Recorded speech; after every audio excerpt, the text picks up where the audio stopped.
nesse momento, ministro, eu gostaria de destacar o papel da segurança pública do Distrito Federal no policiamento, prevenção ao crime e à justiça em nossa capital. Lembrando que nós somos responsáveis, e o senhor sabe, pelo policiamento da Praça dos Três Poderes, que acabou sendo o palco da destruição e a tentativa de golpe, que nós agora sabemos através do relatório, todos nós aqui lemos, da Polícia Federal, e pela segurança de todas as missões diplomáticas localizadas na cidade, além de sermos a sede de todos os órgãos públicos federais.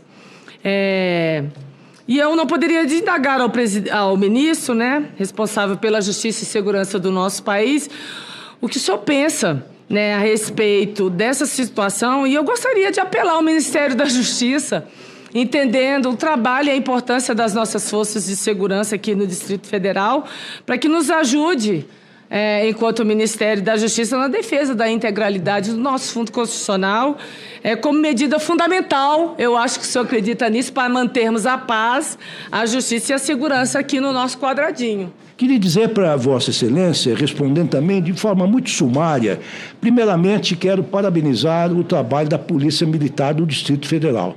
Eu que sou de São Paulo, vivo numa situação com a minha família, vivo numa situação difícil do ponto de vista da criminalidade, é muito difícil sair da rua sem os devidos cuidados. Aqui em Brasília, felizmente, ainda podemos caminhar, podemos, enfim, tocar as nossas atividades do cotidiano, indo para as escolas, trabalharmos, etc., sem maiores riscos.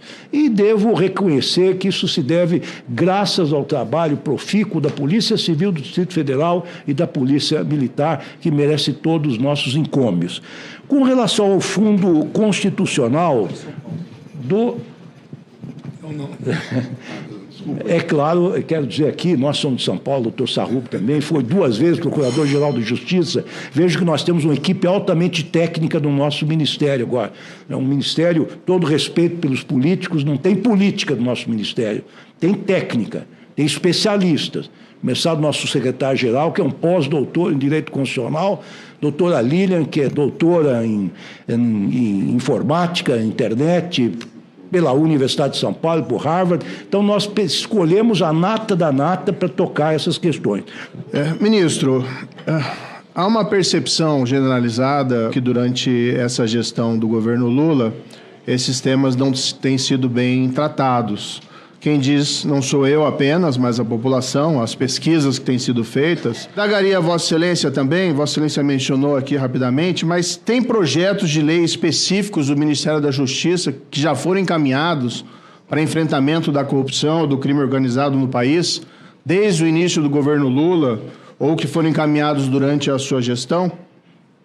Indago também a Vossa Excelência, o governo Lula abriu concursos públicos para PF, PRF e Polícia Penal Federal durante a sua gestão? Fica também o meu cumprimento. E como eu tenho aqui a benevolência dos colegas e quero respeitar, serei bem direta nas minhas colocações, já destacando que, por exemplo, no ano passado, ministro, nós tivemos redução de casos, por exemplo, pelo mapa da violência, pelo mapa de segurança pública, que retrata o ano anterior, divulgado no ano seguinte, portanto, o dado de 2014 nós só teremos efetivamente no ano de 2025, mas relatou, por exemplo, redução de homicídios, relatou, por exemplo, redução de assaltos e também redução, que não é uma redução, na verdade é um aumento de apreensão de drogas, ou seja, quanto mais você apreende drogas, automaticamente o resultado, no que se refere à questão da segurança, ela é direto. Então, os meus cumprimentos, eu espero, não sei se o senhor já tem algum número prévio dessa natureza, que também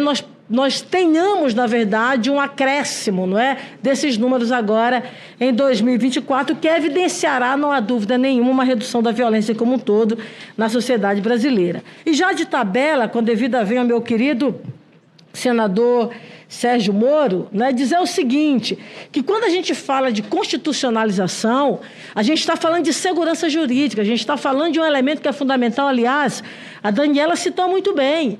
Eu não posso falar de prioridade em nada se eu não falar de prioridade orçamentária. Eu não posso falar de prioridade da criança, do adolescente, da segurança pública, se eu não trabalhar na prioridade orçamentária. Nós tínhamos aqui no Brasil, por exemplo, o FUSP, que é um Fundo Especial de Segurança Pública que estava lá praticamente existindo apenas como superávit primário.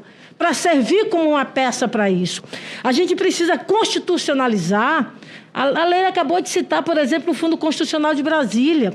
Quando você constitucionaliza, você dá elementos orçamentários, você permite o governo federal direcionar recurso para isso diretamente.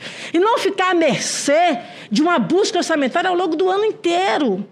Ou seja, a sua defesa em constitucionalizar o SUSP, que é o Sistema Único de Segurança Pública, será um avanço significativo. Ou seja, eu combato a violência se eu tenho dinheiro para combater violência. Ora, na medida que eu fico com o Pires, correndo de gabinete a um gabinete, conversando com os parlamentares, para tentar aprovar alguma coisa, eu automaticamente reduzo a política pública. E não me pareceu, pelo menos eu não consegui ver, se o senhor em algum momento citou, por exemplo, que a política pública do Ministério de Segurança Pública só será efetivada com a constitucionalização. Não me pareceu isso. Me pareceu uma busca de constitucionalizar para poder ter muito mais efetividade, tornar mais perene e tornar mais robusto a peça orçamentária. Então, quero dizer ao senhor que a sua iniciativa vai também ao encontro com iniciativas aqui do Congresso Nacional. O meu colega, o senador Alessandro Vieira, tem uma PEC também nessa mesma linha, que vem exatamente com esse mesmo objetivo, ou seja, sem falar também, ministro, que ela vai impedir retrocessos. Ora, se eu tenho uma norma infraconstitucional, ela é muito mais vulnerável do que uma norma constitucional.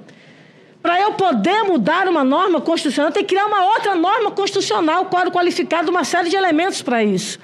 Então, acho que o caminho de constitucionalizar o SUSP hoje, ele é o caminho que nós precisamos buscar para reduzir aquilo que é uma preocupação nossa do brasileiro. E aí o senador destacou isso, a preocupação do brasileiro em relação à segurança pública, ela é uma preocupação necessária. Agora, para eu resolver o problema, eu tenho que ter uma peça, de fato, que também priorize isso nessa mesma sistemática. Então, precisamos blindar o SUSP em relação a retrocessos. Só vamos blindar isso com uma norma constitucional. Precisamos assegurar recurso na peça orçamentária da União para este fundo. Só vamos conseguir isso através da constitucionalização. Então, eu queria lhe parabenizar e dizer que Vossa Excelência está no caminho certo. Conte conosco. Senadora Elisiane, que nós, com essas demarcações, claro, dentre outros avanços que estivemos na área do meio ambiente, na COP30, que se desenvolverá no ano que vem, não é, no estado do Pará, nós já teremos algo a demonstrar para a comunidade internacional. Fizemos avanços, sim, reduzimos as queimadas, e aí também, me permitindo dirigir-me agora diretamente ao Ministério, ao senador Sérgio Moro, ex-ministro Sérgio Moro, também com a sua formação profissional, me dirigiu excelentes perguntas. Nós tivemos, sim, na área penal e processual penal, algumas iniciativas importantes com relação, por exemplo, às queimadas que nós sofremos em todo o país, que foram, sim, queimadas criminosas, porque não é possível que um país como um todo pegue fogo simultaneamente. Isso não é fruto do acaso, do raio, produto da natureza. Nós enviamos ao Congresso Nacional um projeto de lei aumentando as penas e também o regime de cumprimento das penas. Na questão das queimadas, a legislação em vigor previa o máximo de 3 anos de detenção. A duração do processo, Vossa Excelência sabe, ministro Sérgio, ex-ministro e sempre ministro e agora senador da República, Sérgio Moro, a duração do processo da investigação fazia com que essas penas prescrevessem. Nós aumentamos para 6 anos a pena máxima, estabelecemos penas de reclusão. Esse projeto, por consenso, está sendo apensado um outro projeto do senador Davi Alcolumbre, que prontamente aqueceu que nós pudéssemos caminhar junto para aperfeiçoarmos a legislação ambiental. Este é um dos projetos que já oferecemos, é uma entrega que já fizemos ao Congresso Nacional e à sociedade brasileira. Como eu disse, nessa área de legislação, de projetos de lei, o doutor Sarrubo está trabalhando um projeto de lei antimáfia. Nosso gabinete está com um grupo que vai aperfeiçoar a lei de lavagem de dinheiro, portanto, é um instrumento de combate à corrupção. mas eu queria dizer que em matéria de iniciativa de projetos de lei, no que diz respeito à lei penal, a legislação penal, processual penal extravagante também, a legislação extravagante nesta área, a iniciativa legislativa é concorrente. Quer dizer, embora seja competência privativa da União, e há muitos governadores que entendem que não deve ser assim, e com todo respeito, o governador Caiado tem essa opinião, e também o governador Cláudio Castro, do Rio de Janeiro, entende que a legislação penal deveria ser de competência dos estados, mas aí nós teríamos, talvez, algumas incongruências. Um furto poderia ser apenado com 30 anos de reclusão e num outro estado com 5 anos de detenção, ou 3 ou 4, 5 anos de detenção.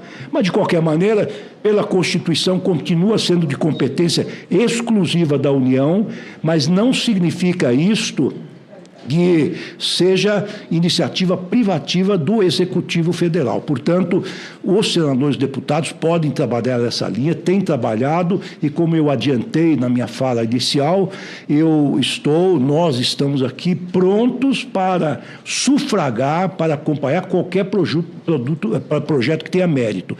Esse projeto do senador Flávio Dino, nós entendemos que é oportuno, na medida em que não permite mais que as audiências de custódia liberem as pessoas sem maiores, digamos assim, considerações. Mas eu acabo de receber um número aqui de um dos nossos colaboradores, que, na verdade, a maioria dos flagranciados tem sido mantidos presos, em torno de 59,4%, salvo engano. E os outros têm sido liberados mediante condição. Liberados mediante condição não significa que eles são colocados em liberdade. Eles vão sair com tornozeleiras eletrônicas, com algumas medidas cautelares, eventualmente uma prisão domiciliar, uma restrição de deambulação, etc. Mas, de qualquer maneira, já respondendo antecipadamente essa questão, eu quero dizer que, então, nós estamos apoiando os projetos de lei nesta área que considerarmos meritórios sem nenhum problema. Temos recebido, senador Sérgio Moro, parlamentares da situação da oposição de portas abertas no nosso gabinete, no nosso ministério. Todos que já estiveram lá são testemunhas disso.